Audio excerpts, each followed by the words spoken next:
ನಮಸ್ತೆ ಆತ್ಮೀಯರೇ. ಈಗ ಒಂದು ಪ್ರಶ್ನೆ, ಶ್ರೀಮಂತರು ಹೇಗೆ ಶ್ರೀಮಂತರಾಗ್ತಾರೆ ಗೊತ್ತಾ ನಿಮಗೆ? ಅವರು ಹೆಚ್ಚು ಹಣವನ್ನು ಸಂಪಾದನೆ ಮಾಡೋದ್ರಿಂದ ಖಂಡಿತ ಶ್ರೀಮಂತರಾಗಿರಲ್ಲ. ಅವರು ವಿಭಿನ್ನವಾಗಿ ಯೋಚಿಸುವುದರಿಂದ ಶ್ರೀಮಂತರಾಗಿರ್ತಾರೆ, ಶ್ರೀಮಂತಿಕೆಯನ್ನು ಅನುಭವಿಸ್ತಿರ್ತಾರೆ. ಇವತ್ತಿನ ವಿಷಯ rich mindset versus poor mindset. ಮೊದಲನೇ ಪಾಯಿಂಟ್ ಏನಂತಂದರೆ ಸಮಸ್ಯೆ ವರ್ಸಸ್ ಅವಕಾಶ. ಈಗ ಪೂರ್ ಮೈಂಡ್ಸೆಟ್ನವರು ಇದು ಕಷ್ಟ, ಇದು ನನ್ನ ಹತ್ರ ಆಗಲ್ಲ, ಇದು ತುಂಬ ರಿಸ್ಕ್ ಇದೆ ಅನ್ನೋದರಲ್ಲೇ ಜೀವನವನ್ನು ಸಾಗಿಸ್ತಾರೆ. ಆದರೆ ರಿಚ್ ಮೈಂಡ್ಸೆಟ್ ಇರೋವಂಥವರು ಇದರಲ್ಲೇ ಒಂದು ಅವಕಾಶ ಸಿಗತ್ತೆ, ನನಗೆ ಇದರಿಂದ ನಾನು ಕಲಿತೀನಿ, ಇದರಿಂದ ನಾನು ಮುಂದೆ ಹೋಗ್ತೀನಿ, ಇದರಲ್ಲಿ ಏನು ಸಿಗತ್ತೆ ಅಂತ ಹೇಳಿ ಯೋಚಿಸ್ತಾರೆ. ಬಡ ಮನೋಭಾವ ಸಮಸ್ಯೆಯನ್ನು ಹುಟ್ಟು ಹಾಕಿದರೆ ಶ್ರೀಮಂತಿಕೆಯ ಮನೋಭಾವ ಅವಕಾಶವನ್ನು ಹುಡುಕತ್ತೆ. ಹುಡುಕುವುದರಲ್ಲೇ ಅವರು ಶ್ರೀಮಂತರಾಗ್ತಾರೆ, ಶ್ರೀಮಂತಿಕೆಯನ್ನು ಅನುಭವಿಸ್ತಾರೆ. ಎರಡನೇ ಪಾಯಿಂಟ್ ಖರ್ಚು ವರ್ಸಸ್ ಹೂಡಿಕೆ. ಪೂರ್ ಮೈಂಡ್ಸೆಟ್ ಪೀಪಲ್ ಏನಿರ್ತಾರೆ, ಅವರು ಹಣ ಬಂದರೆ ತಕ್ಷಣ ಖರ್ಚಾಗತ್ತೆ, ಹಣವನ್ನು ಖರ್ಚಾಗುತ್ತೆ ಅನ್ನೋ ಮೈಂಡ್ಸೆಟ್ಟಲ್ಲೇ ಜೀವನವನ್ನು ನಡೆಸ್ತಾರೆ. ಹಣ ಇದ್ರೂ ಅದನ್ನ ಖರ್ಚಾಗ್ಬಿಡತ್ತೆ, ಅದನ್ನು ಖರ್ಚು ಮಾಡೋದಕ್ಕೆ ಮನಸ್ಸು ಮಾಡೋಲ್ಲ.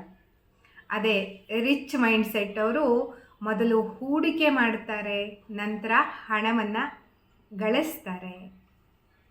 ಖರ್ಚು ಮಾಡೋದ್ರಿಂದನೇ ನನಗೆ ಇನ್ನಷ್ಟು ಆದಾಯ ಬರುತ್ತೆ ಅನ್ನೋದನ್ನು ಯೋಚಿಸ್ತಾರೆ. ಶ್ರೀಮಂತರು ಹೇಳುತ್ತಾರೆ, ಇದು ಮುಂದೆ ನನಗೆ ಇದರಿಂದ ಹಣ ಹೆಚ್ಚು ಹೆಚ್ಚು ಬರುತ್ತೆ ಅನ್ನೋದನ್ನು ಅನುಭವಿಸ್ತಾರೆ, ಭಾವನೆಗಳಲ್ಲಿ, ಕಲ್ಪನೆಗಳಲ್ಲಿ. ಮೂರನೇದೇನು ಅಂತಂದರೆ ಕಲಿಯುವ ಮನಸ್ಸು.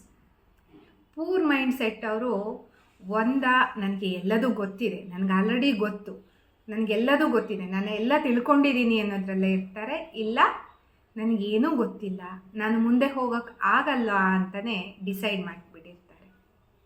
ಆದರೆ ರಿಚ್ ಮೈಂಡ್ಸೆಟ್ ಅವರು ನನಗೆ ಗೊತ್ತಿಲ್ಲದಿದ್ರೂ ನಾನು ಕಲಿತೀನಿ, ನಾನು ಮುಂದೆ ಹೋಗ್ತೀನಿ, ನಾನು ತುಂಬ ಸ್ಟ್ರಾಂಗ್ ಇದ್ದೀನಿ, ನಾನು ಎಲ್ಲವನ್ನ ಗಳಿಸ್ತೀನಿ ಅನ್ನೋ ಮನಸ್ಥಿತಿಯಲ್ಲಿ ಮುಂದೆ ಹೋಗ್ತಾರೆ.